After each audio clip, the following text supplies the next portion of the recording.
We had a missionary come to one of the churches that I was at, and she shared a story with me about a church that she had visited in Latin America.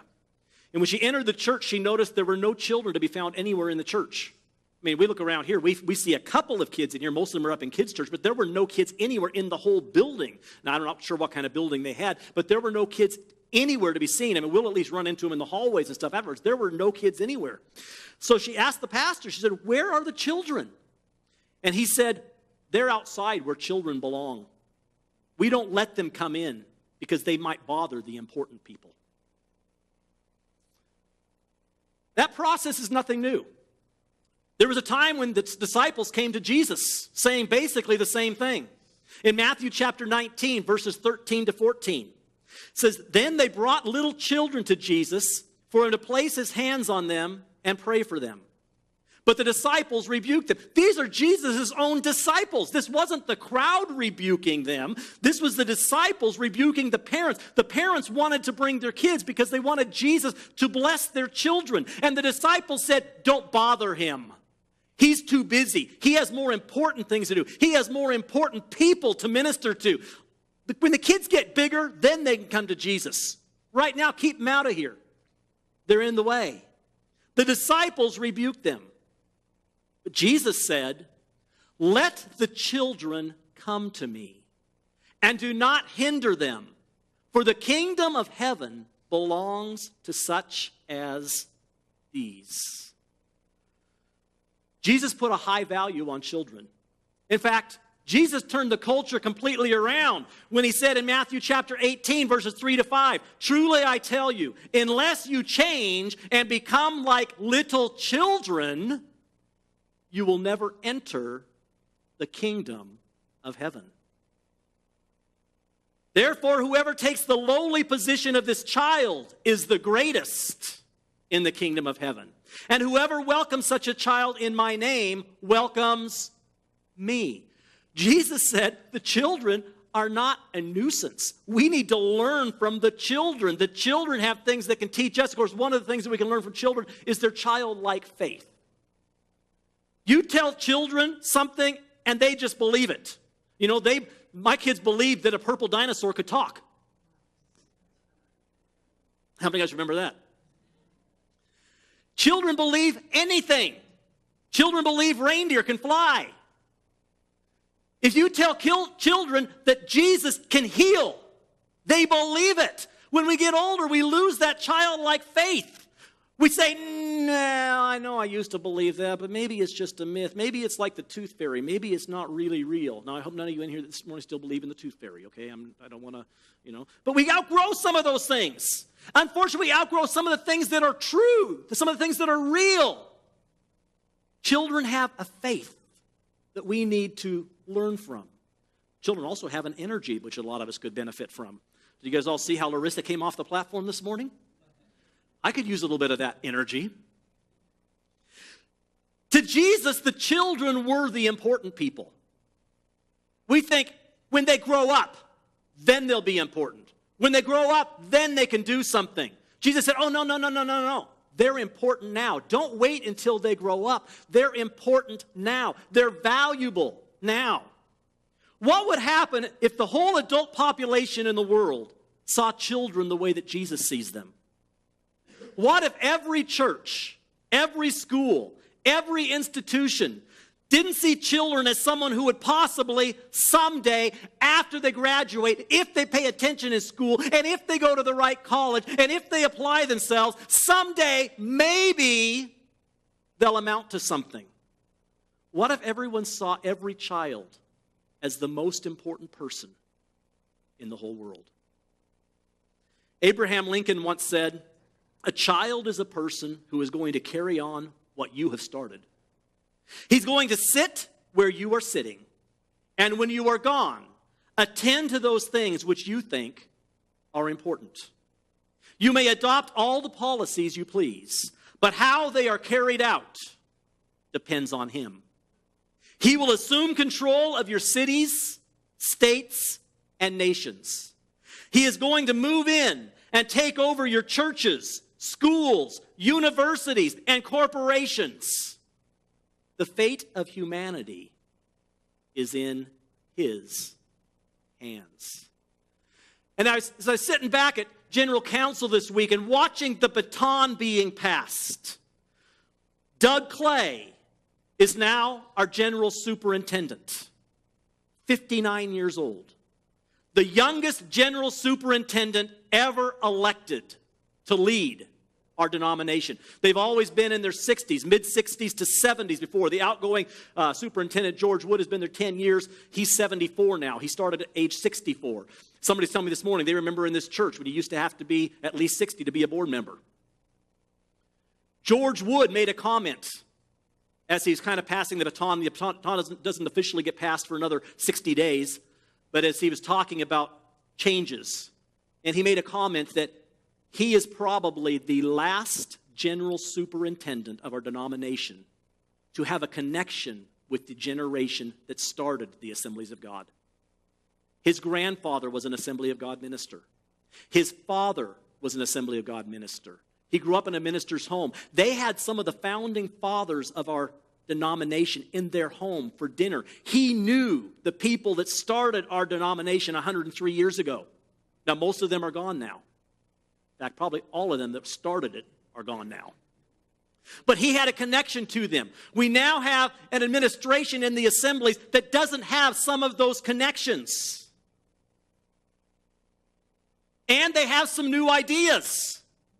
They're not going to do things the same way they were done. In fact, we were laughing. George Wood is still of the generation where you wear a suit and tie when you go to church. You wear a suit and tie when you go to a business meeting. So George Wood sat on the platform midweek, not even Sunday, midweek, the whole time with a suit, black suit, white shirt, black tie. That's his generation.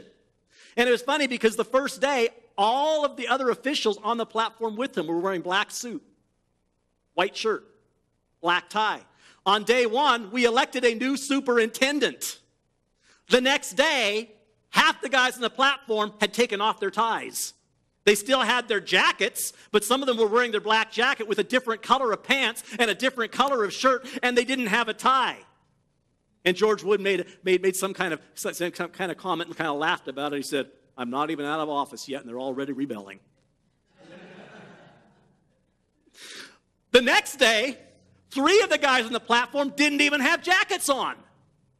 Things are changing.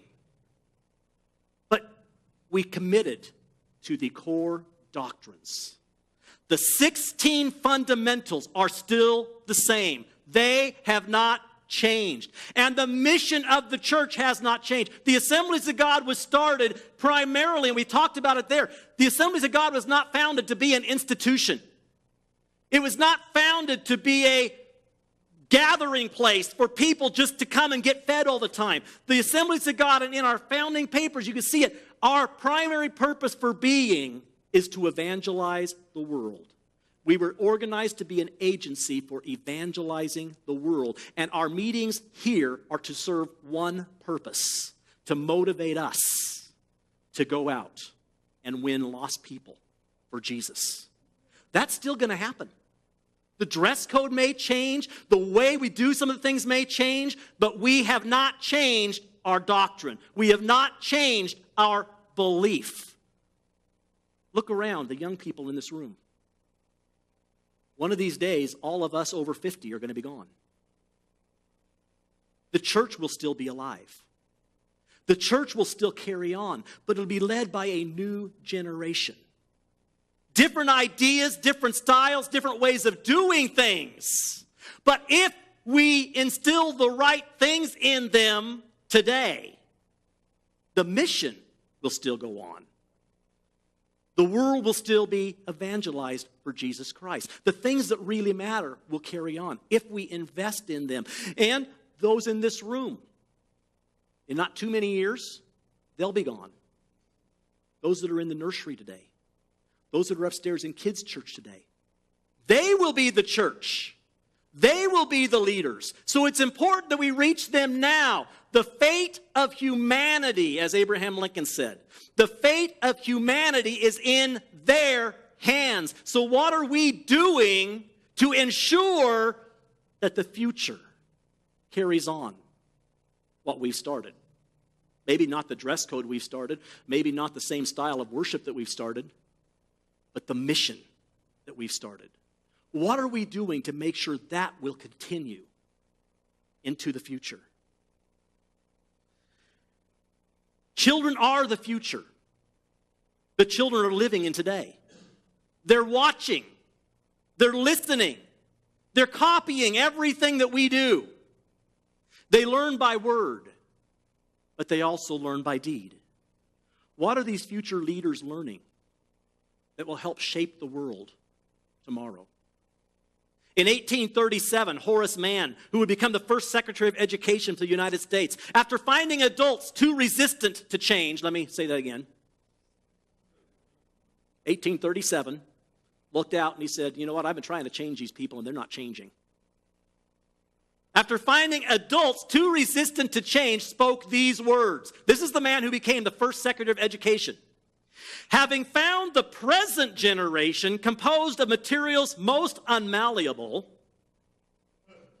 I am about transferring my efforts to the next.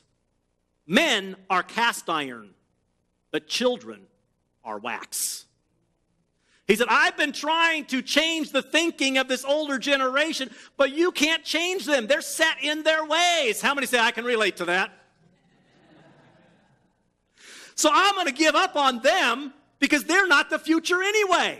In a few years, they'll be gone. I'm going to concentrate on the generation that's coming up because they're the ones that are going to either change the future or keep the future the way it is. I'm going to concentrate on the children because they're like wax. I can mold them easily. You ever tried to form a cast iron skillet into something else? But you can take wax and make anything you want out of it. Now, if you're a blacksmith, like Robert, you can change cast iron maybe. I can't change cast iron, but I can shape wax. That's what Jesus was talking about when he said, unless you change and become like little children, you will never enter the kingdom of heaven. Jesus knew that the leaders of his day, the adults, the important people, were already set in their ways and wouldn't be open to new ideas that he was presenting. But his ideas really weren't new ideas. They were warped ideas of what it was supposed to be, because that's why Jesus kept saying, you've heard it said, but I say to you. See, they thought they knew the way things were supposed to be, but they had actually corrupted the stuff. And Jesus says, you know what? I can't change them. But the children, I can teach them the way it's supposed to be. And they'll grow up with my ideas. Studies have proven that children learn a lot more readily than adults. I know that new concepts and ideas were easier for me when I was younger. I used to be able to read something one time and understand it. In fact, I used to be able to read something one time and memorize it. When I was in dramas, they'd give me the script. I'd read through the script one time. I'd put it down. I had the whole thing memorized. I can't do that anymore. Some of you never could do that. I was blessed when I was younger with a photographic memory. But about 10 years ago, I ran out of film. And my mind has not transitioned into the digital age. You used to tell me something, I would remember it. I didn't have to write it down. But if I don't write it down now, I don't remember. People coming on Sunday morning and say, can you put something on the prayer list for me? And I say, fill out one of those cards, because I'll forget. My mind's not what it used to be. When I was younger, I could learn very quickly. I could learn new ideas, new concepts very quickly. I don't learn that quickly anymore. Anybody else relate? Raise your hand. Yeah, all of us over 45 relate.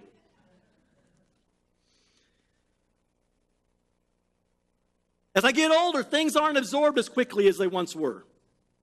Studies have proven, when I first started in children's ministries, there was a statistic that had just come out, which talked about constantly in children's ministries. There were posters. You go to any AG church and probably other churches too in America, and they had a poster somewhere in their children's area, had this big poster on there that said 85% of those who come to Christ do so before age 18. How many of you guys remember that saying or remember those posters? It was all over the place. 85% of those who come to Christ do so before age 18. Now, what I was really talking about was their first decision for Christ was before age 18, because we all know, and some of us from our own kids, that sometimes they make a decision for Christ when they're young, and they may walk away for a while, but eventually most of them come back. Let's just test that theory here. How many in this room first came to Christ prior to age 18? Raise your hand. Keep it up. Raise your hand. Keep it up. Everybody look around. Look at all the hands. Is that at least 85%? So it's true. Most people first come to Christ before age 18. Now, a few years ago, George Barna took that a little bit further. He did a little more studying into that, and he did a study on the probabilities of someone accepting Christ at various ages. In his research, he found that children between the ages of 5 and 13 have a 32% probability of accepting Jesus Christ as their Savior. What that means is you find a kid between 5 and 13, and you tell them a clear gospel message about this Jesus that died on the cross for their sins. Before age 5, they're really not, most of them, ready. I know some kids that have accepted Christ before age 5, but typically age 5 is about the age where they start to understand it. Between ages 5 and 13, you give a clear gospel presentation. You can show them that they're a sinner and they need Jesus and Jesus died for them. There's a 32% probability that that child will say, I want Jesus, and they'll accept Christ. Between ages 14 and 18, it drops to a 4% probability. That's still pretty good, though, for 4 years, ages 14 through 18, a 4-year period. There's still a 4% probability that they're going to accept Christ. But we get above 18, so 18 to age 98 or whatever, that's a lot of years. For that whole period of time, 80-some years, there's only a 6% probability. So 4% sounds pretty low in 14 to 18, but that's only 4 years. They have a whole 80 years left in their life, and there's only a 6% chance left that they're going to respond to a gospel message. Because once they get 18, they're set in their ways. They know what they believe. In fact, another study says that our core values are formed pretty much hard and fast by the time we're 14. After that, we kind of change little things, little ideas, but our core values don't change once we reach age 14. All the basic things are already there. Imagine maybe for just a moment that people are investment points, and the church is our investment portfolio. Some of you know what I'm talking about. Some are like, huh? Every time a person is gained, or every time a person comes to Christ, our investments have grown. And each time a person is lost, we lose a point. Now, before I lose some of you, don't go too crazy with me. We can carry this analogy too far, okay? Because in the kingdom of God, it's not simply about numbers. It's souls. We're talking about people coming to Christ, not just bodies in the seats. Okay? It is possible to grow bodies in the seats without actually growing souls for the kingdom. We can steal them from somebody else's portfolio and bring them into ours. Okay? I'm talking about actually souls saved, people coming to Christ. We're in the business of changed lives, not seats filled. But if we do play the investment game for just a minute, doesn't it make sense that we should put our time and energy into the sector that will give the biggest return? I mean, if you were going to invest in the stock market, would you look for a stock that isn't performing well? Or would you look for a stock that is performing well?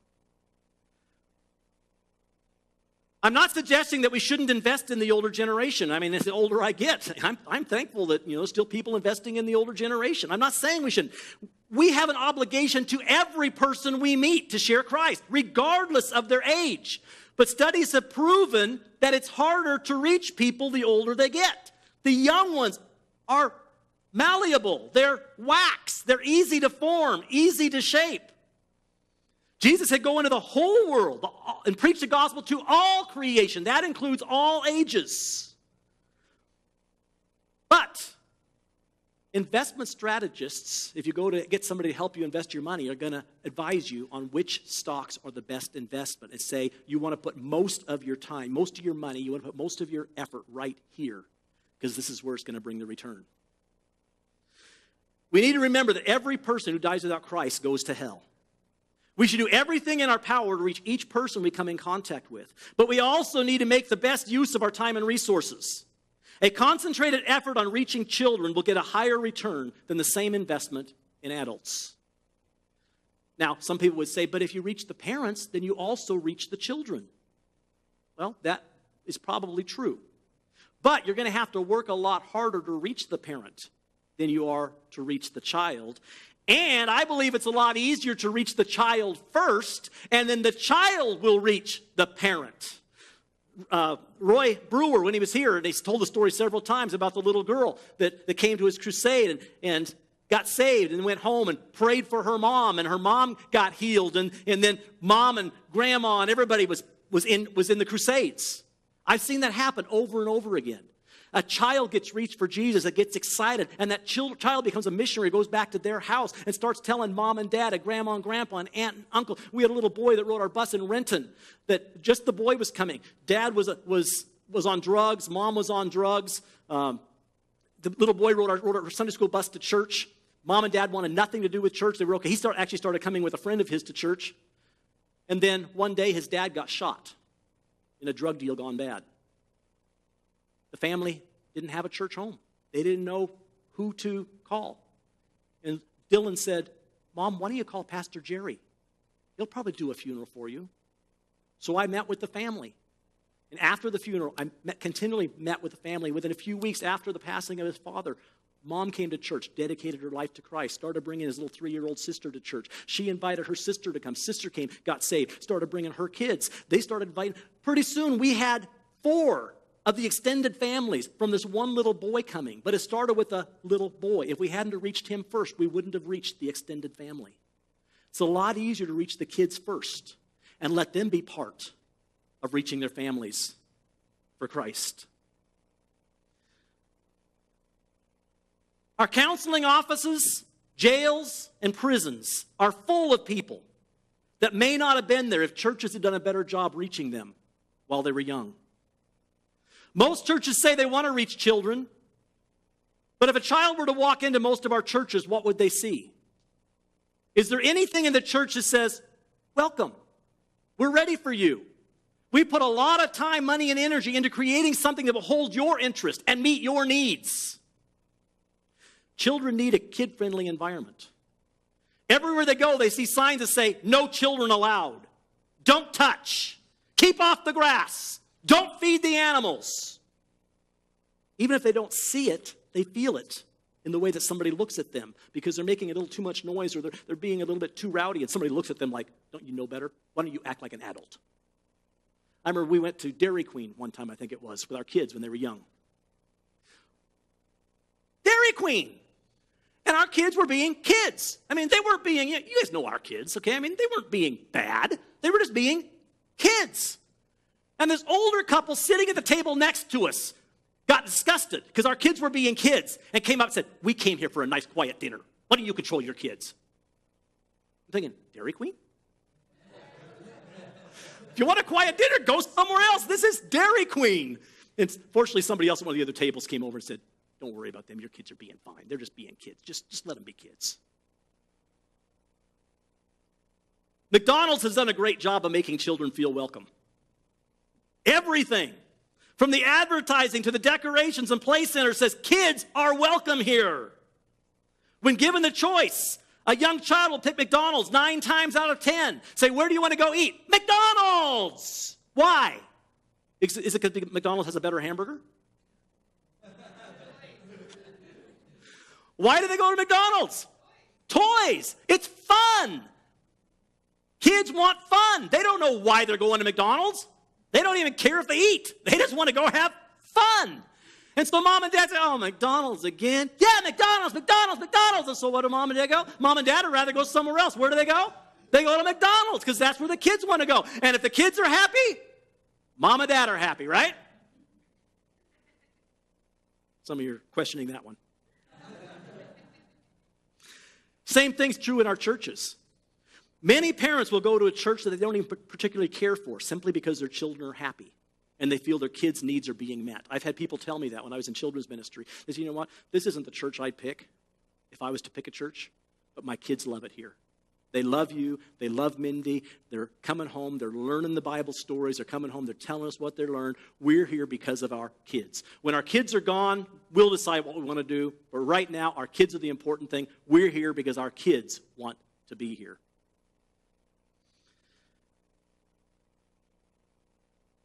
It's easy to say that we value children and that our church has a passion for kids. But what do children see when they come into the church for the first time? Does our church say to a child, welcome, be a kid, have fun? Or does it say, sit down, shut up, and don't touch? Do we allow kids to be kids? Or do we expect them to act like us? In too many churches, the children are given the leftovers. The best rooms, the newest technology, the most comfortable seats are given to the adults. And the children are put in the cold, dark basement. Who cares? Now, I'm not talking about us, right? Because our kids aren't in the basement. Our kids are upstairs, okay? So I'm talking about other churches, okay? Who cares that their feet won't even touch the floor in the oversized chairs that they inherited when new chairs were purchased for the adult Bible study? Out of sight and out of mind seems to be the feeling that many have towards children. After all, we reason, the children don't support the church. So we need to spend the money on those who are giving it. If we don't give the adults something nice, they might stop giving. Or they might stop coming because they're not getting anything. If we can keep the parents happy, we'll have the children too, because children don't have a choice where they go. They go wherever their parents take them. Besides, they're only children for a short time. When they grow up, then they can have the nice stuff. Unfortunately, that's the way a lot of people actually think. They might not actually say it verbally, but they show it when they assign the classrooms, the budgets, and the decorating schemes. But the modern parent and the modern child sees it differently. Studies have shown that one of the biggest factors for young families in choosing a church is finding a place where their children are happy, safe, and catered to. Now, cater is not always the best thing, but still, that's why families sometimes pick a church, because they cater to my kids. Sometimes they don't have to go for the right reasons. But if children are happy, I'm happy. If my children are happy and they're learning about Jesus, I'm happy. Let's put it that way. Okay? If they're not learning about Jesus, I'm still not happy. So I want to find those two where the kids say, I love that place, I want to go back, but I know they're learning about Jesus at the same time. Parents understand it. Most grandparents understand it, at least when it comes to our own grandchildren. But if it's not our own children or grandchildren, we sometimes want to go someplace that's more adult in nature. Those kids are bothering me. Those kids are distracting me. Those kids are too noisy. Don't the kids know they shouldn't run in church? And you know what? Kids should not run in church. But not because it's church. Kids shouldn't run in any building. Kids should not run in grocery stores. They should not run in school hallways. What does it teach our kids when we see a kid running in the hallway? Say, don't do that. You're in church. I don't want to go to church because you can't have fun in church. You know, we just need to teach them you don't run because it's a building. It's a public place. You may trample somebody. Let's not blame God for taking their fun away. Let's just teach them responsibility by teaching them that we don't run in buildings, okay? It has nothing to do with because it's church. We don't run because you might run somebody over. It's not safe. You may fall and trip and, bloody your nose, okay? It's just not safe. Don't run. Let's find another way to have fun. Okay? There's other ways. Church is a fun place, but we don't do that kind of fun here. We do other kinds of fun. Parents understand that. Grandparents understand that. Most grandparents. We want to go someplace without the extra noise and someplace that plays our kind of music. In society, there are places designed for kids and places designed for adults. We can join a country club or go to an adult restaurant and avoid kids. But I don't think that was God's design for his church. God loves children. He wants children in the church. And he put the responsibility, if you read the Bible, he put the responsibility on us to pass the torch to the younger generation. How can we pass the torch to them if they're not there to pass the torch to? Children are a blessing. God's first command was be fruitful and multiply. It doesn't just mean in the physical sense. We need to be fruitful and multiply in the spiritual sense. We need to invest in the younger generation. Jesus said we need to welcome the little children. To be welcoming, we need to humble ourselves and become like them instead of expecting them to become like us. Now, we teach them to be responsible. There are things we teach them, but we don't expect them to act like us. We need to sacrifice our pride and become childlike in nature. Even a grandparent, at least the good grandparents, are willing to become a child again when their grandchildren come over. The rest of the time, you may live like a grown-up. But when your grandchildren come over, you're down on the floor and you're playing with those kids. You know, my kids like to go to my mom's house because my mom did crafts with them. She stopped what she was doing. She put everything else on hold, and the kids are there. She became a kid when the kids were there. My kids didn't like going to Granny's house. Because Granny, the only time she wanted them was when they're going to entertain her. Hey, why don't you guys do a skit for me? Why don't you sing a song? Oh, wasn't that cute? Okay, you guys go back and play again. They couldn't play slapjack in Granny's house because it's too noisy. Can't you play something quieter? Why do you have to slap the table like that? Play something that doesn't make noise. My mom would say, can I play with you? Can I play slapjack? We need to become like a child.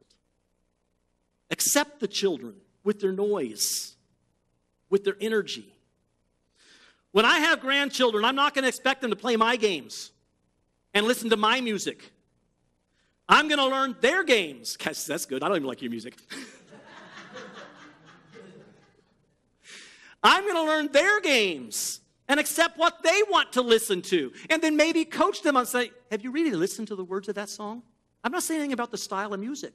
Okay? But if you listen to what the song's saying, do you really think that's something that we want to be putting into our minds as a follower of Jesus Christ? See, if I don't listen to their stuff, how can I guide them in making right choices in their music? And it's not the style of the music, it's the message of the music.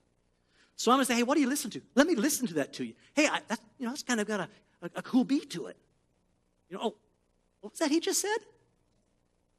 Was that what I think it was? Do you think that's something we should be listening to? You know, I don't think I want to listen to this song anymore. If you have some other songs like this that don't have that word in it, I'd be happy to listen to you, but I don't want to fill my mind with that kind of stuff. That's how we train children, is by getting into their lives, getting involved in what they're doing. I'm going to learn their games, accept what they want to listen to, and I'll probably even sing along.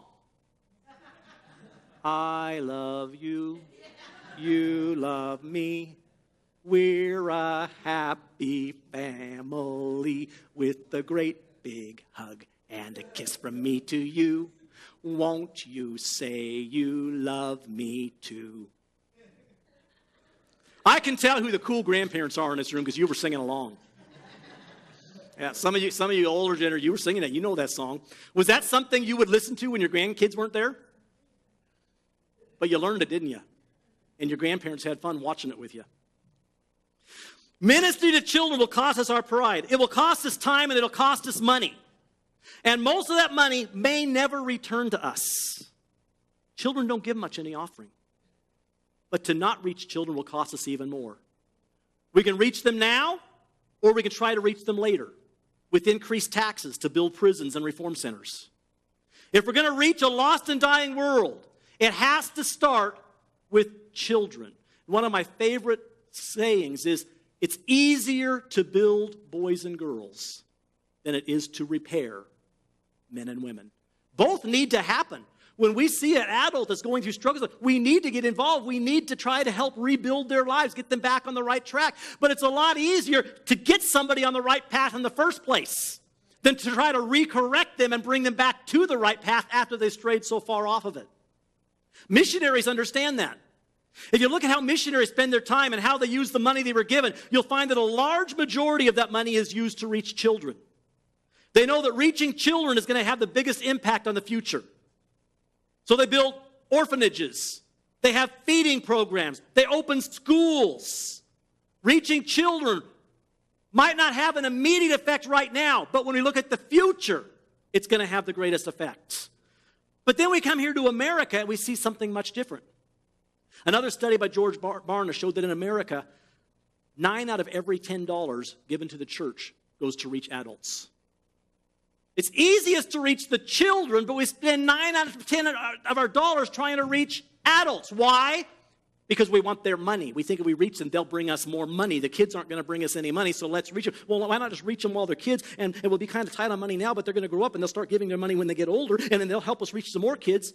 See, we're going about it all backwards. We have to work so much harder to reach them up here. We can reach them there. Reverse that. Give 9 out of $10 to the kids. We'll change America. We'll change the world a lot faster. The adults get new chairs. The kids get the old chairs. The adults get the best spaces because the kids might make a mess. The kids are sent to the basement. Again, I'm talking about in other churches. Our kids are upstairs. The adults get new equipment, and the kids get the leftover computers and video projectors and televisions and overhead projectors and whatever it is we're not using anymore. Why does it happen that way? Because most of us give to things that directly affect us. What's in it for me? I want a more comfortable chair. I want a better, to be able to see the screen better. So I will give to that because it's going to affect me. We need to say, you know what? I'm going to give because it's going to affect the kids.